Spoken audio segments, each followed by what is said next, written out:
Centroamérica Entre Líneas es un blogcast sobre narrativas poéticas y escritores de Centroamérica. Bimensualmente abrimos las páginas de un libro de Costa Rica, El Salvador, Honduras, Guatemala o Nicaragua. El contexto social, económico y cultural de la región centroamericana se filtra entre las líneas de la narrativa de sus realidades. Y en Centroamérica Entre Líneas se convierte en una dinámica de construcción literaria, de búsqueda y descubrimiento, de la mano de autores y autoras del Istmo Centroamericano. Centroamérica Entre Líneas es un podcast de la Biblioteca, Café de Libros, y está disponible en Spotify, iVoox y Apple Podcast, y en nuestro sitio web labiblioteca.org, en la opción Blogcast. Gracias por acompañarnos en este transitar literario centroamericano.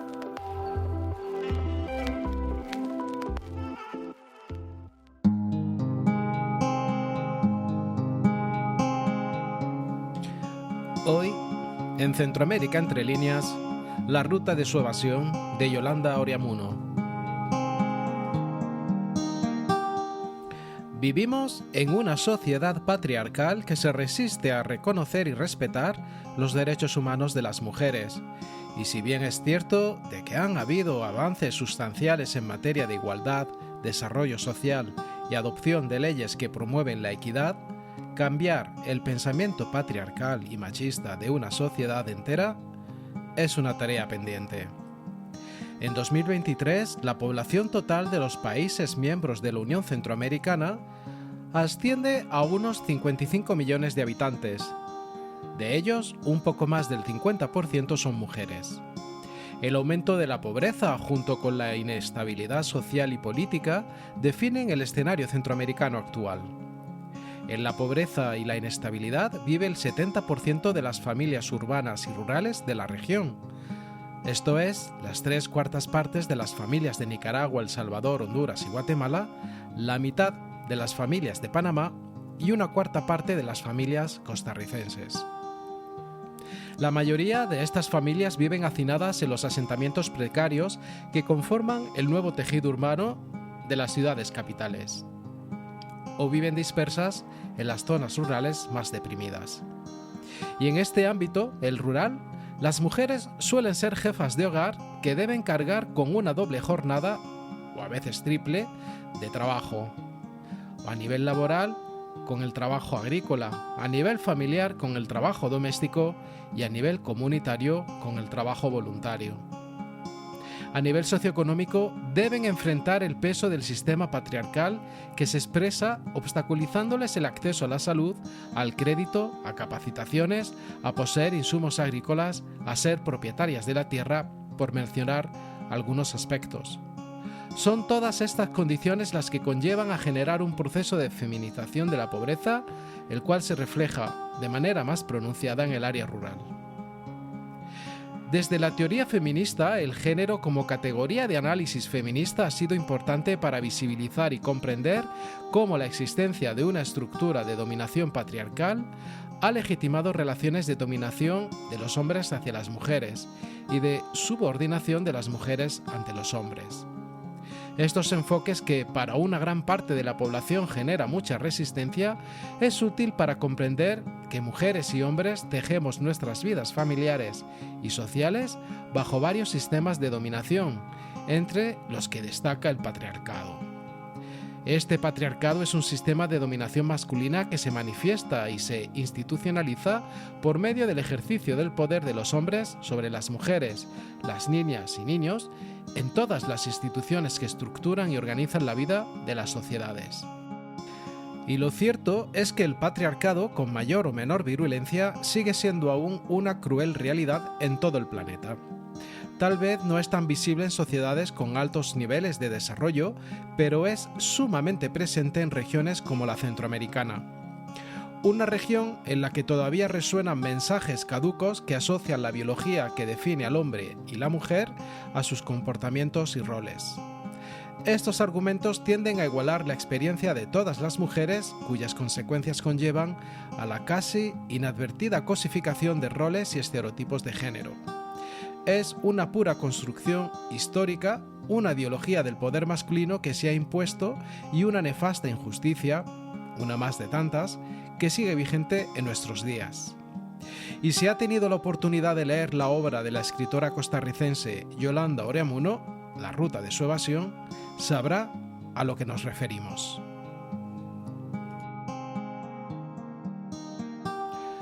La trama de la novela cuenta la historia de varios personajes que giran en torno a un círculo familiar cuyo eje se encuentra enlazado por el personaje de Teresa, la matriarca, quien revive en la agonía de su vida pasada al lado de su marido Don Vasco y de sus hijos. Esta familia configura, en cierta forma, un prototipo de familia patriarcal costarricense y, por extensión, centroamericana. En casa de la familia Mendoza reinó la devoción materna hasta que Teresa, la madre, es declarada desahuciada por una enfermedad. Su esposo, Vasco, el patriarca cruel y bebedor oculto, es un reloj que mide inclemente los pasos de sus hijos Roberto, Gabriel y Álvaro. Mientras Teresa agoniza en silencio, Vasco espera impasible. Los hijos evaden el menosprecio paterno entre amargura, obsesiones románticas y onanismo. La novela arranca en la noche en la que Gabriel, uno de los hijos, sale sin rumbo en busca de su padre. Y a partir de ese momento se desata, en todos, un infierno interior atizado por celos, masoquismo perverso y suicidio.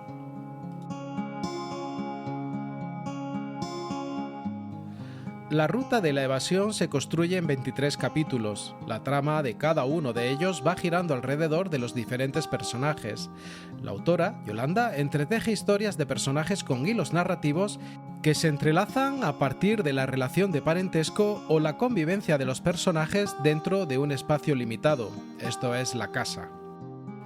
Su secuencia narrativa no es totalmente lineal, viéndose interrumpida por las reiteradas analepsis, regresiones y el entrecruzamiento de las historias que introduce Teresa. De hecho, Teresa tiene un papel fundamental en la unidad de la obra, ya que es el hilo conductor junto a la omnisciente voz narradora. Este personaje, Teresa, quien con su fracaso de vida representa el estereotipo de mujer costarricense y por extensión centroamericana, sumisa, desprovista de personalidad y marginada, reducida a la frialdad de su marido incluso durante su juventud, que soportaba paciente, hermética, indiferente, inalterable, por su sueño que era construir una casa para sus hijos. Don Vasco representa el prototipo masculino, caracterizado por su fuerte y violento carácter. La frialdad rige en su vida y su poder proviene del miedo que genera en ellos. El típico hombre egoísta, sociópata y machista de niveles despóticos que satura el ambiente donde se desenvuelve y a todos aquellos que estén inmersos en él mismo. De hecho, Vasco viene siendo en buena parte el culpable de la corrupción del resto de los personajes, aun y cuando estos muestran ciertos signos esporádicos de humanismo. Roberto es el primer de los hijos. Disciplinado y duro, se casa con Cristina sin tener sentimientos hacia ella. Solo lo hace por cumplir con el honor y sobre el hecho de que ella tendría un hijo e incluso su trato hacia ella era reprochable. Roberto, a pesar de que tiene una cierta tendencia a ser reflexivo y ecuánime, reproduce el patrón de su padre al maltratar a su esposa Cristina. Gabriel, entregado a una creciente introversión y que al inicio se le muestra como sentimental, termina convertido en el amante y de una u otra forma artefacto de Aurora. Álvaro es el personaje más opaco y enfermizo, solitario y encerrado y presa del onanismo. Es el menos trascendental de los tres, enfermizo y aislado, ensimismado en su propio mundo al que recurre con tal de escapar del ambiente del hogar. Esteban tal vez es el único personaje que se sale de ese molde masculino, hombre amable, sereno, recto y empático, debido tal vez a que es un personaje cuyo físico se aleja del modelo normativo del prototipo que proyectan el resto de los personajes masculinos. Los personajes femeninos, Aurora, de carácter espontáneo, abierto y desenfadado, Cristina, sencilla, sumisa y educada, para ser la mujer perfecta en una sociedad de valores. Las mujeres de la ruta de su evasión reflejan mansedumbre, sumisión, falta de identidad y autoflagelamiento. Son mujeres cuyo carácter y personalidad les han sido arrebatados de antemano y hacen un esfuerzo consciente por no estorbar, nótese el entrecomillado, con sus impertinencias a los hombres. Ellas se comprimen ante ellos sin chistar y en el caso particular de Aurora, es una actitud que ellas aprendieron a asumir desde pequeñas. Yolanda Oreamuno da forma a las folletinescas historias de vida hilvanando los acontecimientos divididos en grupos de personajes. Habla acerca de Teresa y la relación de Aurora con esta. De otro lado, se dedica a sondear la relación de Aurora con Gabriel, luego la situación entre Teresa, Esteban y Vasco, y así sucesivamente. Todos llevan un peso propio, una novela que de una u otra forma es autorreferencial, íntima y confesional, donde la autora, Yolanda, es también todos los personajes, con sus contradicciones, sus arrebatos y sus necedades. Yolanda escribió a Jorge García Monge, un escritor costarricense, que el personaje lo aportaba ella en el cuerpo vulgar de Aurora, una mujercita desorbitada que busca el nombre de su padre durante una vida entera, para explicarse las anormalidades de su propio carácter. Recordemos que la autora Yolanda no llegó a conocer a su padre, pues este falleció cuando ella aún no había cumplido el año de edad. En palabras de la escritora guatemalteca Vania Vargas, sus letras evidencian el oficio de una escritura que observa, siente, reflexiona y cuenta. Su narrativa es, sin embargo, profundamente poética. Lo que sucede la atraviesa, sin dolor. Su mirada sobre su país, su gente y sus contemporáneos, la escritura y su tiempo es limpia, lúcida, y en ese ejercicio se plantea ante ella también una necesidad, una manera de ver y de entender la vida desde una dimensión lírica en donde cabe el humor, la contemplación, el análisis, la mirada certera, todo, menos la complacencia. Si bien es cierto que Yolanda caracteriza a los personajes a través de sus actos y decisiones, llama poderosamente la atención la polaridad entre los personajes masculinos y femeninos, ya que, como se plantea dentro de las definiciones características, la mujer es representada por el lenguaje del narrador y el pensamiento de los personajes como un ser de entrega desinteresada. Mientras que lo masculino es la contraposición, lo negativo, y tiene caracterizaciones como ser solos, egoístas y de la razón. Como ella menciona, ellos rompen y la mujer solo existe para construir esas cosas rotas. Las características de los personajes masculinos son seres solitarios, fríos y despegados. Son seres unilaterales que piensan y no sienten, desprovistos de sentimientos de amor y con la capacidad de destrucción de los seres que residen a su alrededor. Mientras que en su opuesto se plantea los márgenes femeninos cargados con un espíritu que se implica por el amor, aunque éste no pueda tener admisión dentro de la vida del personaje masculino. Se plantea el amor como una rendición de la mujer, una esclavitud de su espíritu como tal. Es como un sometimiento a la superioridad masculina patentizado en las narrativas de Don Vasco y Teresa o en las de Gabriel y Aurora.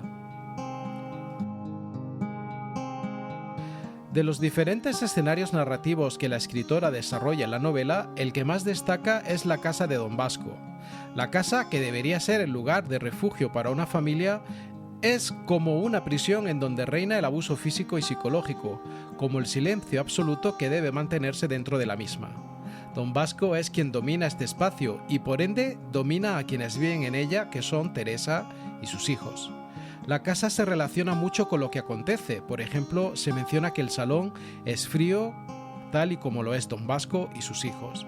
Esta casa asfixia a los hijos de Teresa a tal punto que, hartos de la situación, deciden marcharse.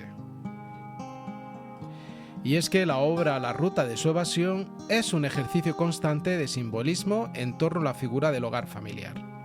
La carga metafórica se patentiza en las descripciones que la voz narradora hace del espacio. Este la presenta como un espacio lúgubre y el cual se puede observar como un reflejo de la personalidad y la relación de los personajes. Existe una relación de similitud entre la casa y el personaje de Teresa, ya que conforme ella iba degradando en salud y se acercaba a la muerte, la casa también lo hacía. De igual forma, la figura del río es otro elemento de constante aparición dentro de la novela.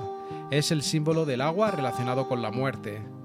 Cuando me decida morir, divaga Teresa, es porque me habré entregado al río. O como en el caso de Cristina, que al morir también se entrega al río. Se patentiza la imagen metafórica de la vida humana que se equipara a un río que avanza hasta fundirse en el mar. Esto es, su muerte. La ruta de su evasión remite a la búsqueda que emprende el ser humano para evadir la realidad que lo aprisiona dentro de un mundo que limita al personaje. La obra, La ruta de su evasión, es el camino de unos seres que intentan escapar de sí mismos y a la vez es el autoanálisis de los personajes, es decir, es un camino inverso del retorno o regreso al yo como tal, al reencuentro consigo mismo. Los personajes de esta novela están rodeados de aspectos que los comprimen desde su personalidad, convicciones familiares y su entorno, y debido a esto tienden a evadirse. Por ejemplo, para Teresa la casa es un elemento de evasión porque se resguarda con la ideología de que todos sus hijos se encuentran en ella, porque mantiene la idea de que su vivienda fue construida con un gran espacio para que sus hijos convivieran con sus esposas e hijos allí mismo. Por ello, Teresa mantiene esta idea para no caer en la realidad de que su hogar se ha desintegrado porque poco a poco la casa se va quedando sola. Con respecto a don Vasco, el alcohol es el símbolo de evasión porque por medio de las borracheras le permite olvidar lo que pasa con su familia y liberarse de sus problemas. En cuanto a los 3 hijos, Álvaro consigue una salida fácil autosatisfaciéndose sexualmente, ya que remite a un personaje englobado al fracaso. Roberto se escuda de su vida rutinaria de disciplina, buena alimentación y ejercicios, y Gabriel decide suicidarse como el camino más efectivo de evasión. Estos 3 hijos constantemente se observan en la novela que tienden a abandonar la casa, por lo que la vivienda siempre permaneció vacía, nunca se cumplió con ese ideal que tenía su madre, Teresa. Y en el caso de las figuras femeninas, Elena decidió mentir para evadir la realidad, forjando una imagen que ella deseaba que en verdad existiera. Y Aurora se evade en descifrar la realidad, por lo que vive engañada creyéndose una verdad que no existe. Ureamuno, autora de importantes obras dentro de la literatura costarricense contemporánea, a través de La ruta de su evasión, no solo muestra un panorama crítico sobre la Costa Rica de la época, sino que también hace visibles temas sensibles para aquel entonces como la muerte, el honor dentro del patriarcado o la dicotomía entre hombre y mujer. La ruta de su evasión es una obra de vanguardia por el empleo de elementos formales y estéticos. Su arquitectura fragmentaria y polifónica se define por contraste de puntos de vista, de planos espaciotemporales y de voces. El tema de la incomunicación, la exclusión y la violencia intrafamiliar y social, como crítica al sistema patriarcal, también se adelanta a su época. Esta narrativa es un testimonio honesto, real y crítico del sistema machista, sexista y patriarcal que imperó en la época en que Yolanda Ureamuno vivió y que, muy a nuestro pesar, sigue vigente en la realidad centroamericana. Y aunque es una obra escrita a mediados del siglo XX, algunos pasajes de su narrativa nos recuerdan a personas particulares actuales, pues no somos ajenos a los caducos valores machistas y patriarcales que asfixian a las protagonistas féminas de esta novela. Yolanda Ureamuno, en La ruta de su evasión, crea un siliente infierno doméstico que es como una enfermedad terminal que acaba con cada uno de los personajes, cuyos nombres son los nombres de todos los que tomamos esta ruta. La familia Mendoza nació muerta. Vasco, el padre, es un reloj que mide a todos en palabras, en pasos, en bocados pequeños durante las cenas familiares. Teresa es una columna vencida que sostiene a la familia desde su agonía tardía. En secreto, ama a Esteban, amigo de Vasco. Esteban no es un reloj y en su presencia Teresa no está muerta. Es cojo y su deformidad lo humaniza, lo opone a su esposo Vasco. Ni el hijo mayor Roberto, ni Álvaro, ni Gabriel la vuelven a la vida. La casa de los Mendoza también muere junto con Teresa y su misión maternal de detalles. Aurora cuida de ella por amor a Gabriel, pero a sus ojos es una advenediza, una molestia que siente sin pesar. Gabriel necesita conquistar el terreno de Elena, la amada que lo desprecia. Elena que solo piensa y no siente. Al irse Elena, Gabriel desposa a Aurora y un nuevo infierno doméstico se desata. Gabriel ahora es Vasco. Roberto también lo es. Su esposa Cristina es una necesidad social, un ornamento reemplazable cuya muerte dando a luz no lo mueve. Álvaro estudia leyes y se toca. Cena con su familia y luego se toca. Se encierra en su cuarto y se toca hasta vaciarse. Cada uno, en la ruta de su evasión, se evade de sí mismo, resultando esta la búsqueda de la real identidad.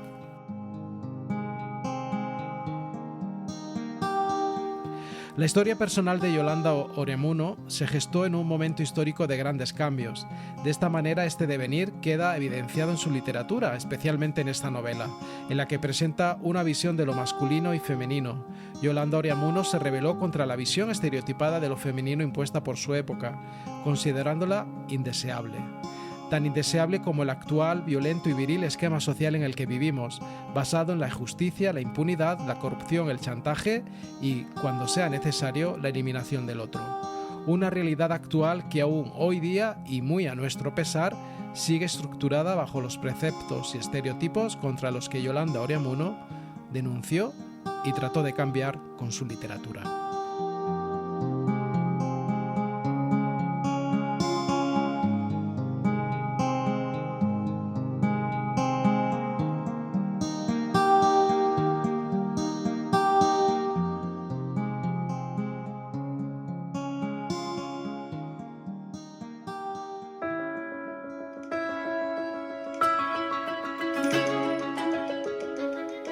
Yolanda Oreamuno Unger escribió La ruta de su evasión y la editorial Cultura la publicó en 2022.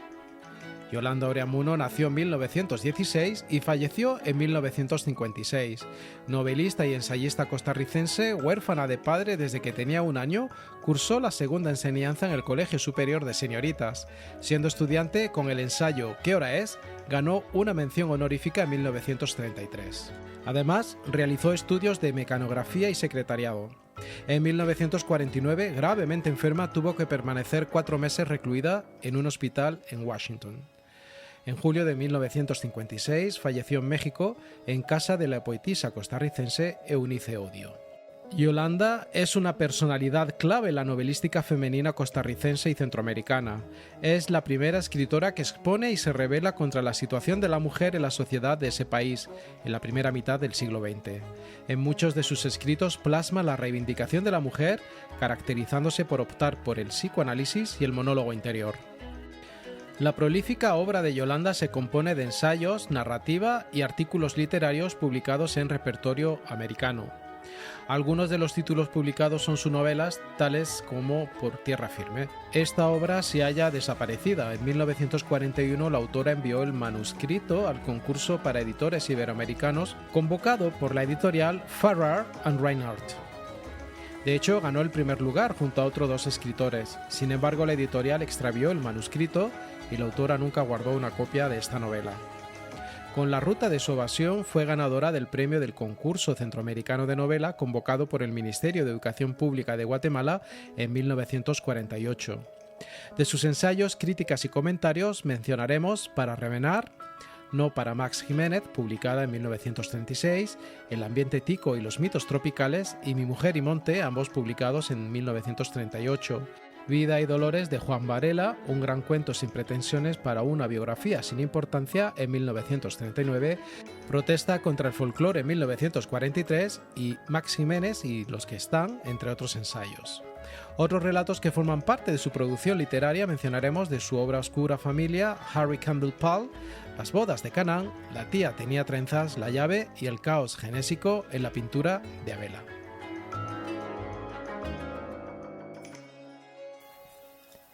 Ahora sí, finalizamos esta travesía de libros y lecturas inspiradas en el diverso e indómito imaginario de Centroamérica.